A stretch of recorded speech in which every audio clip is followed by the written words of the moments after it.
Iran and the US remain locked in a battle over control of the Strait of Hormuz, while Pakistan is ramping up its mediation efforts with a surprise visit to Tehran, and deadly attacks in southern Lebanon continue hours after the ceasefire was extended. Here's everything you need to know about the past 24 hours.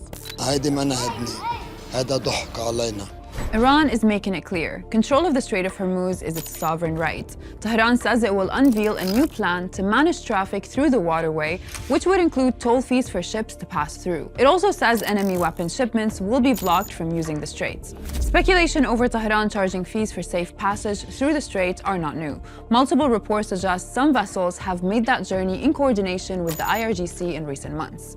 But experts say this new plan appears designed to formalize these tolls by presenting them as navigation services. On the other side of the standoff is the US naval blockade in the Strait of Hormuz. US Central Command says 78 commercial ships have been redirected since the blockade began a month ago. 4 other vessels were disabled to ensure compliance. The Trump administration says the blockade is meant to pressure Tehran into accepting US terms for ending the war.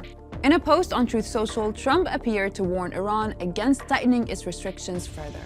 The choke point for 20% of the world's energy remains a major flashpoint in stalled peace talks between the US and Iran. And its effective shutdown has triggered a global energy crisis whose effects will likely be felt for months to come. That includes, of course, Americans, who Iran's foreign minister addressed in a post on X. Abbas Araghchi wrote, "Put aside gas price hike and stock market bubble, real pain begins when US debt and mortgage rates start to jump.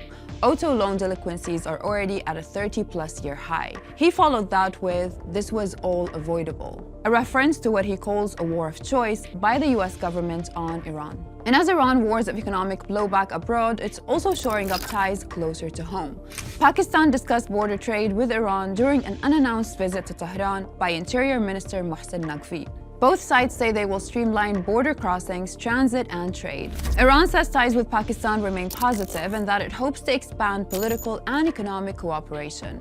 The visit comes as Pakistan steps up its mediation efforts between Washington and Tehran, with talks still deadlocked. But those mediation efforts stand in stark contrast to what's unfolding in Lebanon. The Israeli military says it's hit around 100 locations in southern Lebanon since agreeing on Friday to extend a US brokered ceasefire by 45 days.